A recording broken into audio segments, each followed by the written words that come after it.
Hello, this is Prince of Somnia, and welcome back to more information collecting on Let's Play Xenoblade Chronicles 2. Today, we're gonna go and look around, poke around town, and ask the citizens of Torgoth what exactly happened to Nia. Yeah, as you can see there, that's our objective here. So in order to basically gather information, you just gotta speak to every NPC with the exclamation mark, or at least a lot of them. Whoa. Execute?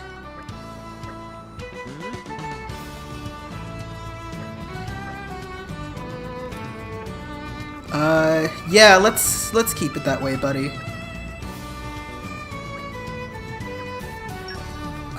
Where exactly is... Oh, did she fall off the world? Well, I guess that's game over then. Anyway, yeah. I think the rest of them are on the other side. There are a lot of side quests you can start doing here in Torgoth, but I'm not going to do them quite yet. The reason I'm holding off on side quests for now, by the way, is so I can do them when I have more party members around. It'll make life easier for me to do them, and it'll benefit more party members that way in the first place. So that's why I'm just holding off on them for now. And we will be getting more party members soon, viewers. Don't you worry. It's not going to be just Rex all on his own. Alright, let's talk to you. I'm going to kind of go through the dialogue quickly because I would like to move forward a little bit fast.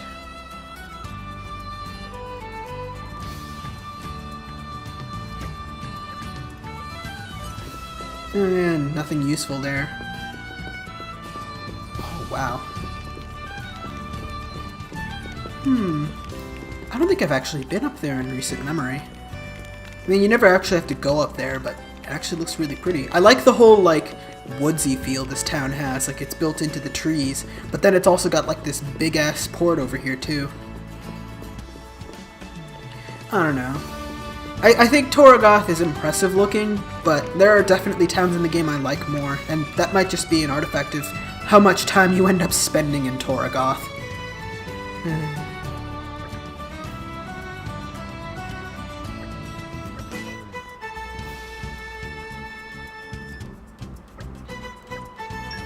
Interesting. Oh, that, by the way, I pressed the X button instead of the plus button again. Hold up. That, by the way, was, what do they call them? Info items. It's basically just a little bit of information that you can collect via item form that you can look at here. There's actually shops that sell these kind of things that you periodically actually have to visit in order to activate certain side quests. Oh look, it's Captain Padraig.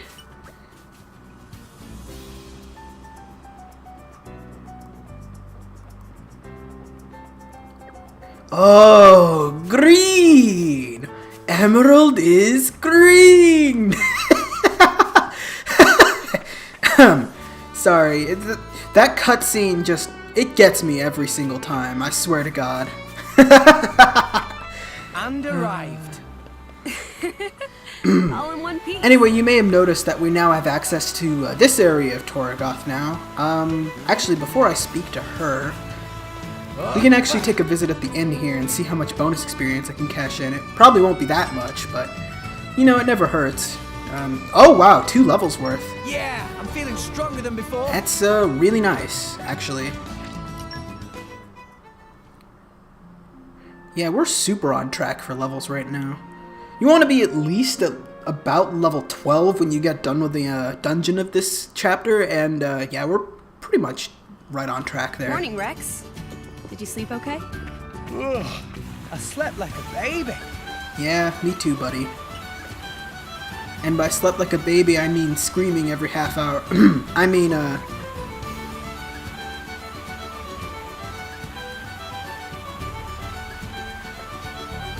looks like there might be a war going on. Oh, we've got a little scene here.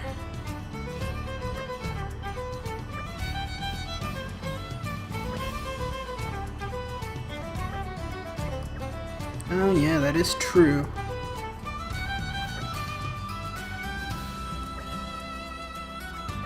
So what the game's basically introducing here is the fact that And I alluded to this earlier, but every driver can equip more than just one blade. You can have as many blades as you want, but in this chapter you can only engage up to 2.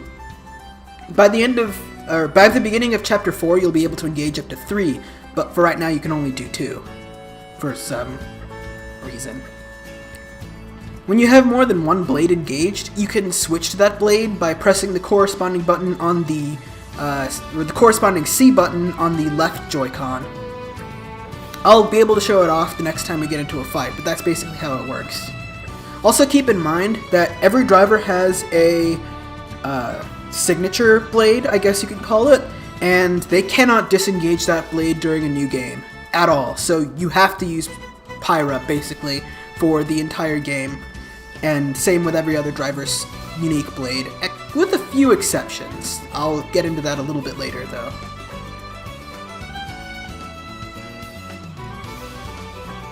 Oh, man, Gramps must have had a rough time carrying that core crystal around. One might even call it a pain in the ass.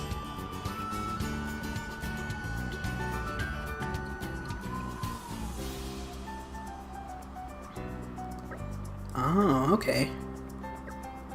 And we get the Unnamed core crystal. Now, you're basically going to be forced to awaken the Unnamed core crystal. Basically how this works, by the way, you select what kind of core crystal you have. It's either going to be named, or I guess unnamed in this case.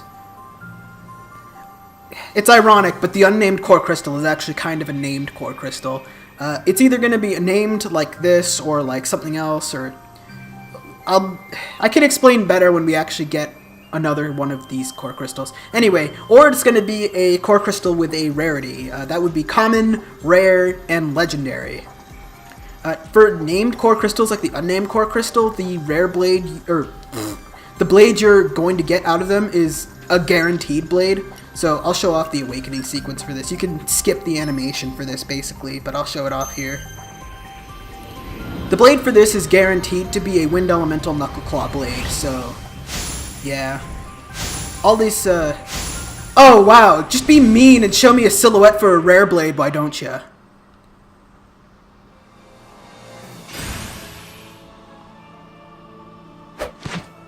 Oh, it's a girl. I don't think I've had a girl win Knuckle Claw before.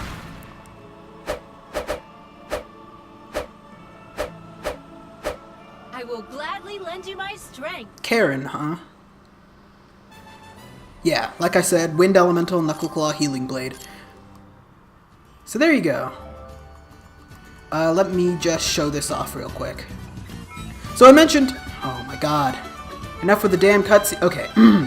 So, like I mentioned before, every blade in the game has a special sort of element, or healing, or role to it, like healer. To explain further about that, it's actually more so what weapon type they have. Unique blades have unique weapons, for the most part, and by unique blades, I mean like story blades, essentially. But all blades have a weapon type that corresponds to a certain type of role. I'll put up on the screen right now, but Knuckle Claws are always healers. There's no exception to that rule. Technically. I mean, there is one rare blade with a weapon that's kind of like a Knuckle Claw, but it's not actually, and they're not actually a healer. Oh, they're gonna explain Aux cores here. So yeah, basically... Well, actually, I guess I might as well explain Aux cores. Aux cores are kind of like ether crystals from Xenoblade 1. You basically equip them on your blade, and they have various effects during battle. As long as you periodically check up on, like, the Aux core shop, and I mean, like, every chapter, you'll basically be able to refine Aux cores. You have to, like, find them as rare, or raw Aux cores from fighting enemies and stuff like that, and you bring them here, and you can use collectible items to refine the Aux cores and make them actually useful. It's usually not, like, something you absolutely need to keep up on constantly, but like, not like core chips, which you need core chips in order to actually progress with the game. Aux cores are something you can just check up on here and there periodically, since it's not likely that you're going to be getting a whole lot of really powerful ones. That being said, though, do make sure to equip as many as you can. because they actually are pretty darn useful. In order to refine an aux core, you need, like I said before, collectibles. We need 8 of any of these, like a sum total of 8 collectibles. Try to avoid using puzzle tree wood. You need that for a storyline quest in the next chapter. Let's see. You need 10 puzzle tree wood, if I recall correctly. I might be wrong about that, but I'm fairly certain that's what it is. So yeah, I'm just going to try and distribute these as best as I can. Yeah, let's use a hot orange. I'm not going to use those. And there we go. We got a critical up 2 aux core. If we equip that on Pyra, that'll improve her critical hit ratio by a little bit. Let's show this off. I'm going to equip the aux core we just made on Pyra, since it's the most useful on her. It says here it boosts critical hit rate by 12%. That's kind of a bit of a misnomer. It doesn't, like, add 12% to your critical hit ratio. Like you can plainly see right there, it's only actually adding 2%. That would be busted if it actually added 12. What it is that it adds 12% of your current critical hit rate to your critical hit rate. If you understood that. But that's basically how it works. You know, so that it's somewhat more balanced than still much to learn. It initially appeared. So yeah. Anyway, like I was saying before, when you get new blades, you can engage them in the menu here. You can only engage 2 right now. So when you engage a blade, you have a job class change. You see here with just 1 attacking blade, we're the fighter class, and that just boosts our damage dealt. If we equip the Wind Knuckle Claw, we'll be a Cavalier, which also then boosts our HP potions effects, and it lowers the aggro we get from arts and specials. I'm sure it'll work out great. So basically, having multiple blades and stacking them in certain ways will upgrade your job class and increase the benefits you get. For the most part, I'm basically going to be sticking with stacking the same kind of blade as a driver's base blade onto that driver, since it just generally works out pretty well, and it's not a terrible strategy, especially if you're running through on your first time. There are certainly alternate strategies you could pull off by using different kinds of blades, but for right now, this is what I'm going to roll with. I'm not going to bother with a core chip or aux cores for Karen over here right now, since she's obviously not going to be a mainstay in the party for the whole game, but for right now, she's useful just like if you need like emergency healing. Like I mentioned before, with weapon points, you can upgrade weapons basically separately from each other. I think you only gain weapon points for weapons that you're either using or engaged. Like using as in you use them during battle. I'm not entirely certain about that one. But for Rex, his Knuckle Claw arts are Feral Uppercut, which adds damage after canceling an auto attack, Grand Smash, which spawns HP potions, and Bullet Punch, which is just a physical attack, as well as Mock Straight Punch, which is a back attack. I think I'm just going to leave well enough alone. I'm not going to be using Knuckle Claws on Rex for very long anyway, so that doesn't matter. Let's see. I think that's about all I wanted to cover when it came to that. Oh, wait, no! Do I want to explain this now? Yeah, I'll explain it now. Basically while we're talking to this guy, I suppose. So when I mentioned earlier about core crystals with certain rarities associated with them, basically, the rarer the core crystal, the more rare the blade will be. You may have seen that Pyra was 5 crowns, had a rarity of 5 crowns, and Karen had a rarity of 2 crowns. Basically, the higher number of crowns you have, the rarer and, generally speaking, better the blade tends to be. Thing is, all 5 crown blades, every single one of them, are what we call rare blades. They're unique blades with special designs associated with them that were crowdsourced from a myriad of artists in Japan. Now the thing is, the vast majority of these rare blades, even though they're all generally speaking much better than generic blades, you have to get via RNG, which sucks a lot! It's horrible! Especially since there are some blades, including one certain blade, that's so goddamn rare that I never even saw it until 145 hours of playing this game. And I was one of the lucky ones! The grind. was so real. It's so bad. I am not collecting every rare blade in the game during this Let's Play. I don't have the patience to do that again. I have a save file where I have every rare blade in the game except for one New Game Plus exclusive one, and that's good enough for me. I don't want to do that again. Furthermore, I'm going to assume that you basically won't be pulling any rare blades out of your core crystals other than ones that you get from either side quests or the storyline, just like I did in my guide. I'll make recommendations for good rare blades, but I won't assume you have them, unless you got them through stories or side quests. Anyway, in order to progress with this, you need to buy this information here from the informant. Rumors of a battleship. Basically what it is that it tells you that Nia is being held inside the Titan battleship, which is basically all the information you need to complete this story quest.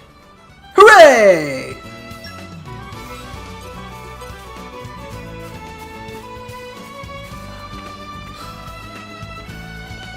What was I going to talk about next? Was I going to rant a bit more about rare blades? No. Over here you can see there's an enemy called the main driver. Just like how we're drivers, you can actually encounter drivers on the world map and you can actually fight with them. I wouldn't challenge the main driver right now though, because even though it says he's level 8, just in general, driver enemies tend to be a lot more powerful than they appear. Maybe not so much now, but definitely towards the end game, you can at least expect a driver to be about 5 to 10 levels stronger than it says it is. They're that powerful. Anyway, we need to go back to Tora's house now, which we can do easily just by going through this back door over here. I think, yes, there we go. Same way we went in earlier.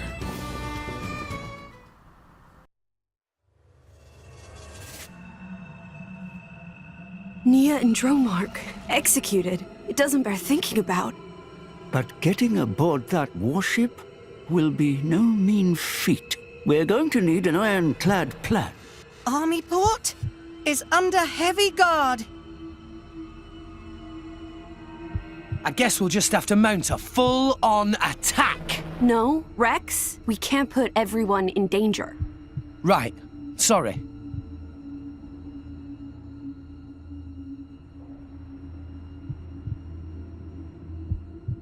There! This is one of the Grand Arbor's routes, right? If this map is correct, it goes all the way from the quay to the hull of the warship. And here, it looks like some kind of cargo entrance. Could we sneak on that way? Oh, right. No one will spot us if we sneak in from below. Security light around this entrance. At night, not even workers here. Looks like this is our only option. Then it's a plan. Tora? Tora have something to show you.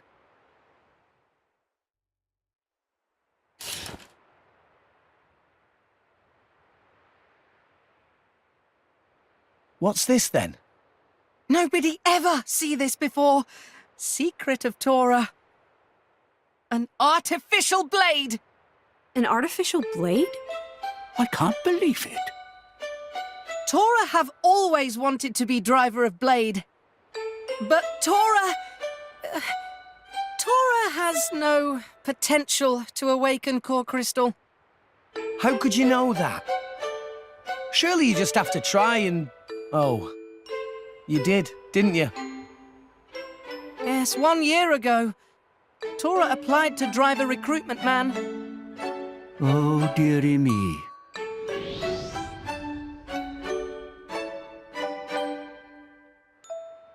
Oh, Tora, you mean you... It was bad. Tora had nosebleed for 3 days. Just a nosebleed? What you mean, just? People die from loss of blood, you know. Yeah, but from a nosebleed. Anyway, moving on. For a near-death experience, you're awfully casual about this. Anyway, back to Tora's blade.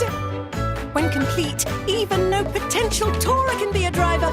This is simply incredible. You built this blade from scratch, Tora? It was started by Grampypon and Dadapon. But Grampypon die, and Tora still not know where Dadapon go to. Oh. So Tora will finish Blade myself and become a driver like always wanted. Then Dadapon hear about Tora's success and come back home, yes? Oh, Tora. By the by, Tora, this blade, as far as I can see, it looks complete. What is there left to do? All Tora have left to do is buy missing parts. But Tora have no money at all. Oh, really? Really? Nothing? At all? Not even 1 gold? So you're asking for a loan? Not loan. Closer to generous donation. Just like Nopon? Always shrewd when it comes to gold. But if Tora completes Artificial Blade, combat capabilities will be big help on mission. Well, yeah. If it works, you may have a point. So, how much exactly do you need? Oh, no more than 60,000 gold. 60,000? Do you want a kidney as well? Calm down, Rex. I think we owe Tora our help. If it's just money he needs, I may be able to assist. Assist? How exactly? Nothing illegal, I hope. Don't even joke, Gramps. This is a natural crystal. It should fetch around 60,000. No way. We can't let you sell that. But No, it wouldn't be right. That's it. I'm paying for the parts myself. Very admirable. Rex is too generous. This blade of yours had better be seriously useful, though, Tora. Leave that to Tora. Well then, let's go, I guess. Yippee! will they really be okay? I suppose they'll have to be.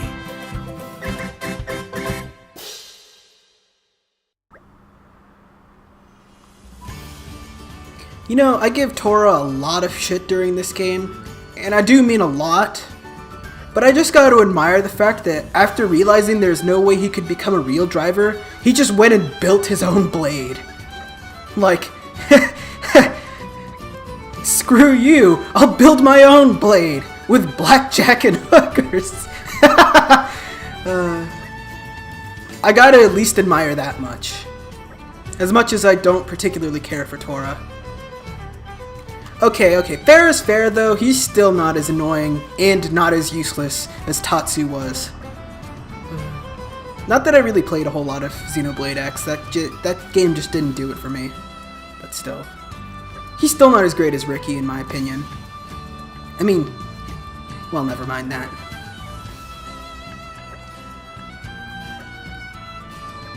Oh, by the way, when the game said that you're gonna need 60,000 gold to pay off for, or pay off how much money Tora needs in order to fix this artificial blade, don't worry, you don't actually have to spend 60,000 gold. What do you have to do instead, you might ask? Well, you'll just have to find out next time on Let's Play Xenoblade Chronicles 2. See you guys then!